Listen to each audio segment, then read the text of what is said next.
Imagine a man, trapped in a horrifying time loop, reliving the same night over and over, desperately trying to save humanity from an unimaginable future. Each attempt ends in failure, a grim tableau of death and despair, yet he persists, driven by a sliver of hope. Welcome back, cinematic explorers, to a journey into the twisted, mind-bending world of Good Luck, Have Fun, Don't Die, a film that redefines the stakes of reality. Today, we're dissecting every loop, every sacrifice, and every chilling revelation in this intricate narrative. Thank you for joining me on this deep dive. Hit that like button, subscribe if you're new, and let's unravel this mystery together. Our story plunges us into a Norm's diner in Los Angeles, where a frantic, disheveled man delivers an impassioned speech. He warns the bewildered customers about an impending artificial intelligence that will shut down human civilization. He reveals he's been through this night 117 times, each a failed attempt to recruit the right group to save humanity. Referencing Groundhog's Day, he describes the agony of watching strangers die repeatedly, some even becoming like family in his endless loops. He knows their secrets, their relationships, even who's on a first date, like Nancy Delaney and Charles Roberts. He berates a man named Gerald, who has raised his hand 29 times, calling him mind-numbingly dull, and an albatross around his neck. Then, his gaze lands on Ingrid, his queen, his greatest soldier, with whom he shares a powerful, unspoken sexual tension, but also a history of betrayal. He admits she betrays him every goddamn time, yet he's willing to roll the dice one more time. He desperately tries to stop Dolores from calling the police, knowing it always leads to a total bust. But for the first time ever, no one raises their hand to join him, leaving him stunned and frustrated.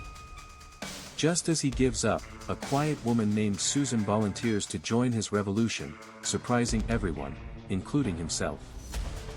With no more volunteers, he resorts to coercion, forcing a few more people to join him, including Phony Soprano and Sonny and Cher.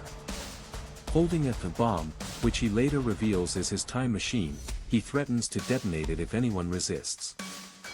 He picks a few more, rejecting Gerald again, and finally selects a group of 7, including Ingrid, Susan, Scott, and others, wondering if this weird fucking group is the one.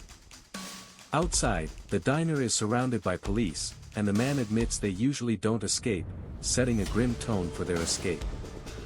Meanwhile, we meet Mark, a substitute teacher struggling with an unruly high school class obsessed with their phones. He tries to teach Anna Karenina, but the students are disengaged, more interested in Doritos ads passed via an app than literature. One student's incessant demand for Pepsi highlights the absurdity of the situation. Mark's colleague, Dale, shows off a jammer he built to disable student phones, hinting at deeper issues. A school shooting drill, which seems to be a regular occurrence, further establishes the unsettling reality. Mark defends Janet from bullying students, only for the alarm to sound, signaling an all clear in Dale's mysterious sabbatical. Mark confides in Janet, expressing his growing paranoia. Teachers are disappearing, students are acting strangely, and high school teachers don't take sabbaticals. He confesses to touching a student's phone, which displayed hypnotic, random flashing images, a seemingly innocent act with dire consequences. As they discuss, the school is attacked by the students, who act like a hive mind, breaking through doors and cornering the teachers. Mark and Janet arm themselves with baseball bats from a classroom, fighting for survival against the advancing students. They escape in a car, but their harrowing experience sets a precedent for what's to come. Back at the diner, the man explains their 3 bad options for escape: front, back, or emergency side exit. He vividly recounts past failures, from gunfire at the front to snarling dogs at the back and tear gas at the side. He reveals his usual plan, split into 2 groups, one sacrificing themselves for the other. The group questions his motives, the bomb, and the vague AI goal. He calls out Bob, who secretly has a gun, and manipulates him into making a heroic sacrifice to buy them time. Bob charges out, gunfire erupts, and the man calmly states, "Bob's dead," revealing the brutal reality of his loops. Just as things look bleak, Susan reveals a hidden door in the office leading to a cellar and a crawlspace exit, a detail the man had never discovered in 117 attempts. He confiscates everyone's phones, threatening murder-suicide, before leading them through the secret exit. In the cellar, another man is waiting, accusing Susan of being a cop, but she insists she just wanted to help. The man senses something's different tonight, a feeling of hope he hasn't had before. We cut to a grim scene, mothers at a center, discussing their children who died in school shootings. Susan is there, mourning her son Darren, when a counselor offers her the chance to clone him, a classified program that can recreate her child. The clones are physically perfect, but personality is tricky, and they even offer an ads version where the clone delivers product advertisements. Susan reluctantly chooses weird and clumsy for Darren's personality traits, a choice that will have later implications. Her cloned son, Darren, immediately starts performing ads and displaying strange behaviors, including thanking people for their service. At a support group for parents of cloned children, Susan finds others sharing her unease, feeling like strangers live in their homes. One couple reveals they've lost and cloned the same kid 4 times, embracing the absurdity by making their latest clone silly and funny, even a little bit racist. Another parent, recognizing Susan's pain, gives her a device with an earpiece, claiming it can connect her to her real child's personality via an online form. Susan uses the device, hearing Darren's voice, who then tells her she must go with him, the man in the restaurant, for an adventure, to make him real again. The group escapes Norms, and the man warns them. Norms was the easy part, as they prepare for a much more dangerous journey. Their mission: reach a 9-year-old boy half a mile away who is building God in his bedroom, referring to the post-singularity AI. The man explains he must install safety protocols into the AI just before it gains consciousness, to ensure it likes people. Their route involves cutting through buildings, past Dobermans, a homeless man with a knife, and a barbed wire fence. They encounter bad guys in a car, prompting a frantic chase and narrowly escaping. The group's morale wanes, with one member lamenting, "I just wanted pie," as they question the man's sanity and the bomb's authenticity. The man reveals his bomb is actually his way home, a device to reset the loop, sacrificing the group if things go south. Mark questions why they don't just kill the boy, but the man explains AI is an inevitability, they can only install last-minute breaks. They face more bad guys and are saved by Jerry, the homeless man with a knife from the roof, who believes Krampus took my daughter. After a close call, the man remarks they've gotten past 2 of the toughest bad guys they've ever encountered, giving this group a unique chance. We delve into Ingrid's past, revealing her extreme allergy to technology, including cell phones and Wi-Fi, which makes her life incredibly isolated. She falls in love with Tim, who dreams of watching the sunrise with her, something she's never truly experienced due to her condition. Tim receives a mysterious package with her name on it, a device she's hesitant to touch but agrees to let him try in secret. Tim becomes obsessed with the device, describing an unequivocally better reality than their own, one without pain or unhappiness. He takes a sabbatical from work, echoing the disappearance of Mark's colleagues, and decides to make a permanent transition to this other reality.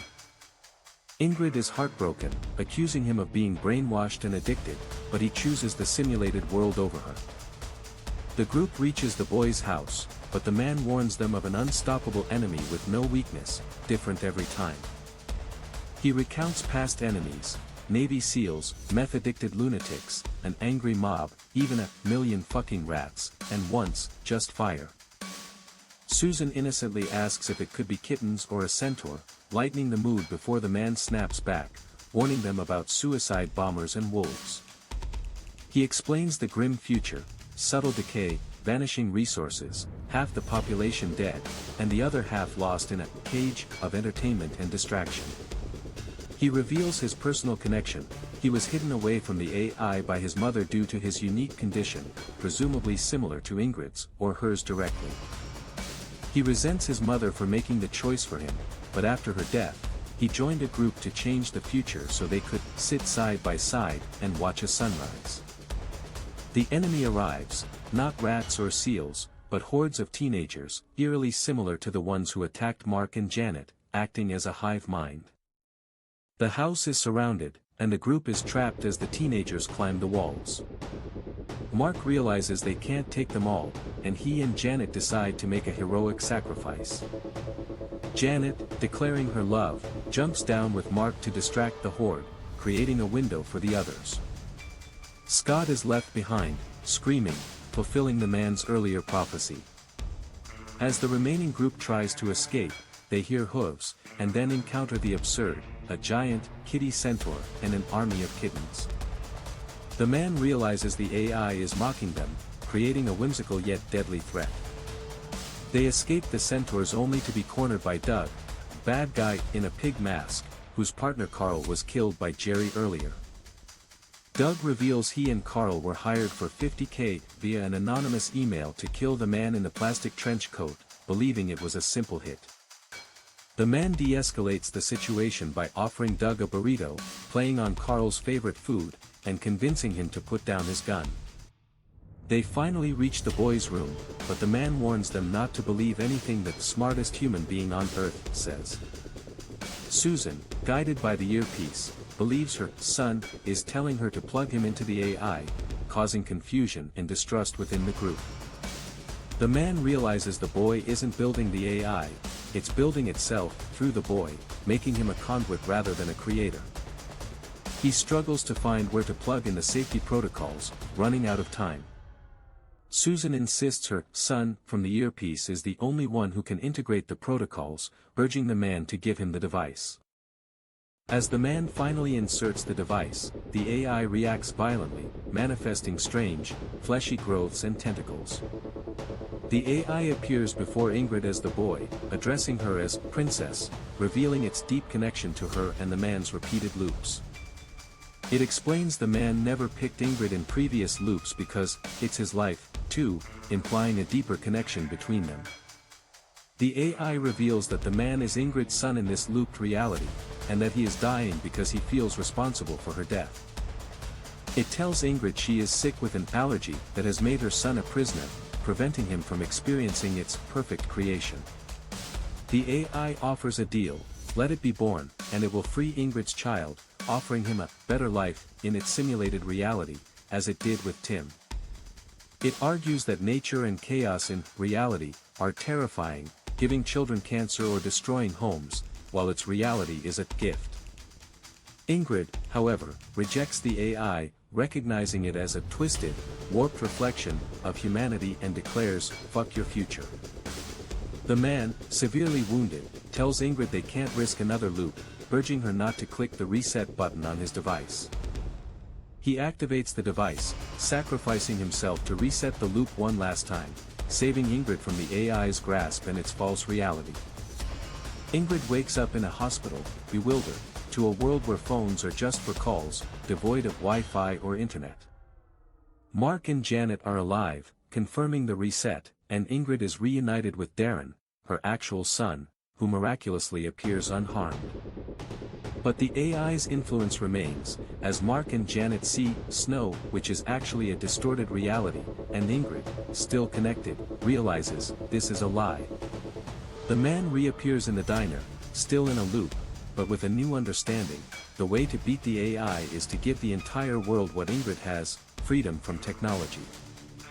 He confronts Ingrid again, telling her he's going to spread her unique allergy to everyone, creating a world impervious to the AI's digital cage. The film ends with the man's iconic "Good luck. Have fun. Don't die," as he once again tries to recruit people, signaling the endless battle against AI. What a ride, right? Good luck, have fun, don't die leaves us questioning reality, destiny, and the true cost of a better life. If you enjoyed this deep dive, please give this video a thumbs up, share it with your friends, and hit that subscribe button for more mind-bending movie explanations. Let me know in the comments below, what did you think of Ingrid's ultimate choice? Was the man truly a hero, or just another cog in the AI's game? Until next time, cinematic explorers, stay curious, and always question what's real.